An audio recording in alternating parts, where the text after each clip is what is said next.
Dominus vobiscum, amigos, and welcome back to another episode of the Heavenly Toast Show. Thanks for joining me here. So, yesterday was St. Benedict's feast day, and St. Benedict is somebody that I've always had a great deal of respect and admiration for, and I've always really felt drawn to him for one reason or another. And just due to the fact that it was his feast day and kind of thinking about where things are in the world, where things are with this channel, I was kind of reflecting on what exactly it is that draws me so close to St. Benedict and why I think St. Benedict has a unique kind of role and place in sort of the thought process of what I'd like this channel to be. So I figured I'd pull this out.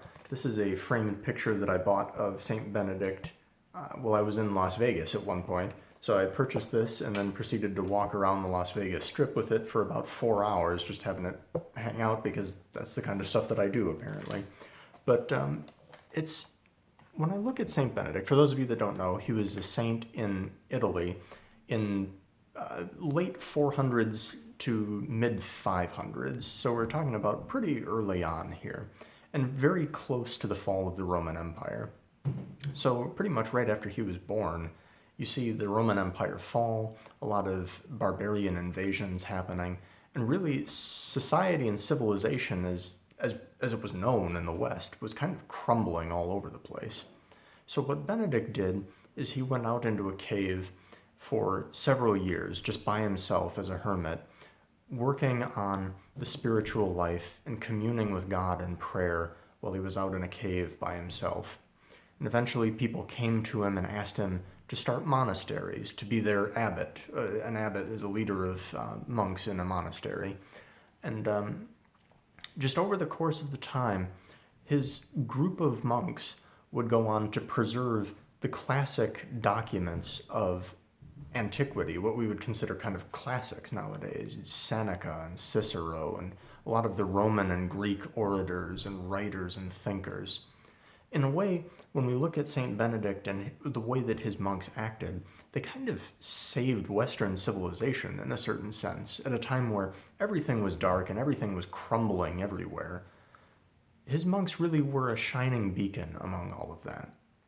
And primarily they did that, at least people would say that they did it by retiring from the world in a certain sense, by pulling back and creating these monasteries where they could be safe to learn and to copy down the books, to read the books, to learn the ideas, learn philosophy, learn theology, to pray and to grow in their life of prayer.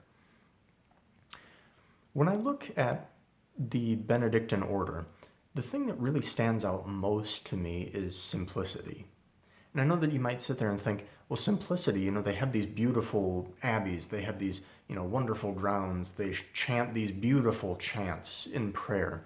And it's like, that's all well and good, but really when you boil down the core of the order, it's very certain grassroots, I guess, sort of right to the root of everything, radical in a certain sense, because it goes to the root. Really, the focus of the order is on humility and it's on prayer. The order itself spends much of its time working through prayer as a community, living in community, preparing meals. And when you look at the actual, the motto of the order, in a certain sense, is ora et labora in Latin, to pray and to work. And really those two things kind of make the basis of the Benedictine communal life. And I really think that that's kind of what I envision this channel to be, honestly. A place where the ordinary circumstances of life, the work that we encounter every day, really informs our prayer, and in turn our prayer then informs the work that we do in the world. And I want to, with this channel, create a little bit more sense of community. I think that that's something that we've kind of lost in today's world, and in the Catholic world as well, I think. We have parishes that don't really feel like parish families anymore.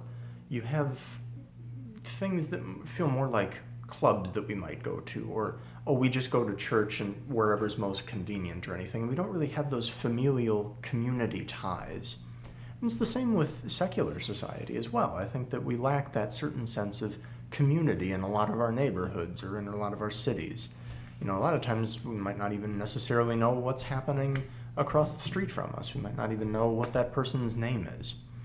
So within this channel, I really like to look to the example of Saint Benedict to kind of have a spot that's not necessarily not engaging with the world and is pulled back reclusively away from the world, but is a place where we can think about theological and philosophical ideas, discuss maybe some current events in terms of what's happening, but particularly to discuss what's happening in our lives, to pray together as a community for one another, for the world, for the place where we call home, really, that community where we might find ourselves out there, but to have a community here as well that's founded on these great ideas and to be founded really at its very root on God Himself, to be able to pray together, to think together, to work together, to be able to talk about, hey, I've read this book. It really changed my life. Here were some of the takeaways that I got. Have you read any books that are,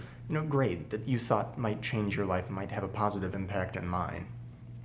So to that end, I want to continue to post a lot of these videos where we do prayer, like with the rosary. I intend to continue that.